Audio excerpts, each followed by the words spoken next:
Hi.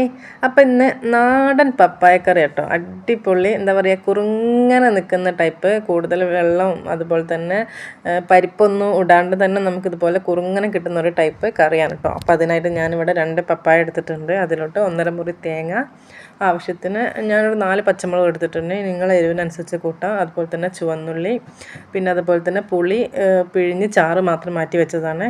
എന്നിട്ട് നമ്മൾ കർമൂസൊക്കെ നന്നായിട്ട് വൃത്തിയാക്കി ഒരു മീഡിയം സൈസ് വലുപ്പത്തിൽ വേണം നമുക്കിത് കട്ട് ചെയ്തെടുക്കാൻ. എന്നിട്ട് കുക്കറിലോട്ടിട്ട് ലേശം മഞ്ഞൾപ്പൊടി അതുപോലെ തന്നെ ആവശ്യത്തിന് ഉപ്പും ചേർത്ത് നമുക്കിതൊന്ന് വിസലടിപ്പിക്കുക. എന്താ പറയുക, നിങ്ങൾ കുക്കറിൻ്റെ വിസലിനനുസരിച്ച്, അതായത് കർമൂസൻ്റെ വേവിനനുസരിച്ച് വിസലടിച്ചോളൂ കേട്ടോ. കുറച്ച് മാത്രം വെള്ളം ഒഴിച്ച് കൊടുക്കുക, കൂടുതൽ വെള്ളം ഒഴിച്ച് കൊടുക്കരുത്. ശേഷം നമുക്കിതൊന്ന് അടുപ്പിൽ വെച്ച് 2, 3, എൻ്റെ കുക്കറിൽ തൊള്ള പൊട്ടാണ്ട് വിസൽ വരുന്നതുകൊണ്ട് എൻ്റെതൊരു 4-5 വിസൽ വന്നിട്ടുണ്ട്. നിങ്ങളെ പപ്പായൻ്റെ വേവിനനുസരിച്ച് വിസലടിച്ചാൽ മതി. എന്നിട്ട് നമ്മൾ മാറ്റി വെച്ച തേങ്ങയിൽ ലേശം കൂടി മഞ്ഞൾപ്പൊടിയും അതുപോലെ തന്നെ കുറച്ച് വെള്ളം കൂടി ചേർത്ത് നന്നായിട്ട് അരച്ച് വെച്ചിട്ടുണ്ട്. ആ സമയത്ത് നമ്മൾ കർമൂസൊക്കെ നന്നായിട്ട് വെന്തിട്ട് കേട്ടോ. കണ്ടാൽ അറിയാമല്ലോ നന്നായിട്ട് വെന്തിട്ടുണ്ട്. അത് കയ്യിലുകൊണ്ട് ചെറുതായിട്ടൊന്ന് ഉടച്ച് കൊടുക്കുക. ഉടച്ച് കൊടുത്തതിന് ശേഷം നമ്മൾ വേറൊരു പാത്രത്തിലോട്ട് നമുക്ക് മാറ്റാം. കാരണം തേങ്ങ ഒഴിച്ച് പാരുമ്പോൾ കുറച്ച് അധികം ഉണ്ടാവുമല്ലോ.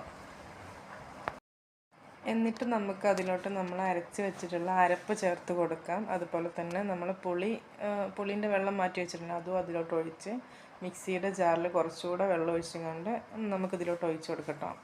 നിങ്ങൾ കാണുന്നുണ്ടല്ലോ കർമൂസ എത്രത്തോളം ഉടഞ്ഞിട്ടുണ്ടെന്ന്. കൂടുതൽ ഉടയരുത് കേട്ടോ. ഒരു മീഡിയം എന്താ പറയുക, നമുക്ക് കറി കുറുങ്ങനെ കിട്ടാൻ വേണ്ടിയിട്ടാണ് കൂടുതലായിട്ട് ഉടച്ച് കൊടുക്കരുത്. പിന്നെ നമ്മളിതിൽ പരിപ്പൊന്നും ചേർത്തിട്ടില്ല, അതുകൊണ്ടിട്ട് നല്ല ടേസ്റ്റാണ്, അടിപൊളി ടേസ്റ്റാണ്. എല്ലാവരും എന്തായാലും മസ്റ്റായിട്ട് ട്രൈ ചെയ്ത് നോക്കണം.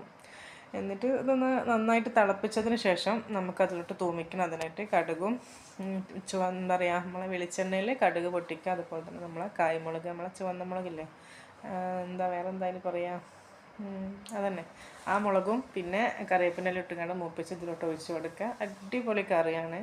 ഇതിൻ്റെ ചോറിന് വേറൊരു കൂട്ടാനും വരും. ഇതിൻ്റെ കൂട്ടത്തിൽ നല്ല ഉണക്കലും അതുപോലെ തന്നെ പപ്പടവും നല്ല അച്ചാറൊക്കെ ഉണ്ട്. നല്ല ടേസ്റ്റാണ് കേട്ടോ. ഇപ്പം എല്ലാവരും മസ്റ്റായിട്ട് ട്രൈ ചെയ്ത് നോക്കണം. അതുപോലെ തന്നെ നമ്മൾ വീഡിയോസൊക്കെ മുഴുവനായിട്ട് കാണാൻ ശ്രമിക്കണം കേട്ടോ. ഇഷ്ടപ്പെട്ടാൽ ലൈക്ക് ചെയ്യുക, ഷെയർ ചെയ്യുക, സബ്സ്ക്രൈബ് ചെയ്യുക. അപ്പോൾ അടുത്തൊരു നല്ലൊരു വീഡിയോയുമായി വരുന്നവരെല്ലാവർക്കും ബൈ.